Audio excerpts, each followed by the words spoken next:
return the man who your administration says was mistakenly Which one is deported? The man who was mistakenly deported to El Salvador? Well, let me ask Pam, would you answer that question? Sure, President. First and foremost, he was illegally in our country. He had been illegally in our country. And in 2019, two courts, an immigration court and an appellate immigration court, ruled that he was a member of MS-13 and he was illegally in our country. Right now, it was additional paperwork had needed to be done. That's up to El Salvador if they want to return him. That's not up to us. The Supreme Court ruled, President, that if, as El Salvador wants to return him, this is international matters, foreign affairs, if they wanted to return him, we would facilitate it, meaning provide a plane. So will you return him? And you are doing a great job. Thank you. Thank you. Wait a minute. Can you just also respond to that question? Because, it's asked by CNN, and they always ask it with a slant, because they're totally slanted because they don't know what's happening. That's why nobody's watching them. But would you answer that question also? Yes, gladly. So, as Pam mentioned, there's an illegal alien from El Salvador. So, with respect to you, he's a citizen of El Salvador. So, it's very arrogant even for American media to suggest that we would even tell El Salvador how to handle their own citizens as a starting point. As two immigration courts found that he was a member of MS-13. When President Trump declared MS-13 to be a foreign terrorist organization, that meant that he was no longer eligible under federal law, which I'm sure you know, you're very familiar with the INA, that he was no longer eligible for any form of immigration relief in the United States.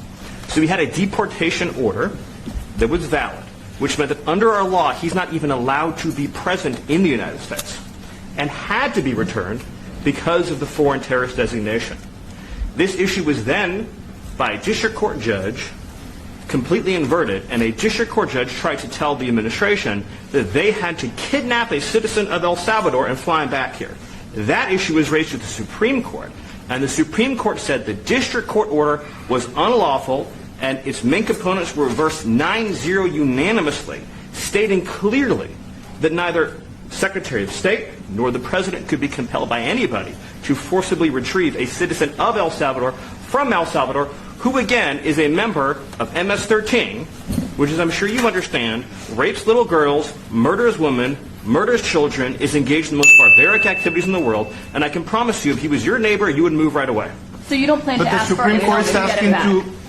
And what was the ruling in the Supreme Court, Steve? Was it 9-0? Yes, it was a 9-0 in our favor. In our favor, against the district court ruling, saying that no district court has the power to compel the foreign policy function of the United States. As Pam said, the ruling solely stated that if this individual, at El Salvador's sole discretion, was sent back to our country, that we could deport him a second time.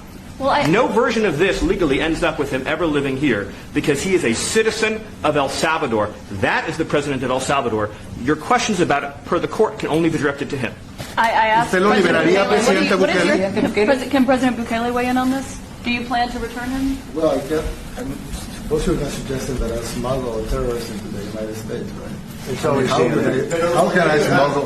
I return him to the United States? Like, I smuggle him into the United States, or what do I do? Of course, I'm not going to do it. It's like, the question is preposterous. How can I smuggle a terrorist into the United States? I don't have the power to return him to the United States. But you can release him inside El Salvador. Yeah, but I'm not releasing. We're not very fond of releasing terrorists into our country. We just turned the murder capital of the world into the safest country of the Western Hemisphere, and you want us to go back into releasing criminals so they can go back to being the murder capital of the world? No, that's not going to happen. Well, they'd love to have a criminal, released into I mean, there's a fascination. They would love it. Yeah. They're sick. These are sick people. Mark, do you have something to say about that? Yeah, Stephen outlined it. I don't understand what the confusion is. This individual is a citizen of El Salvador. He was illegally in the United States and was returned to his country. That's where you deport people, back to their country of origin. Except for Venezuela, that wasn't refusing to take people back of places like that.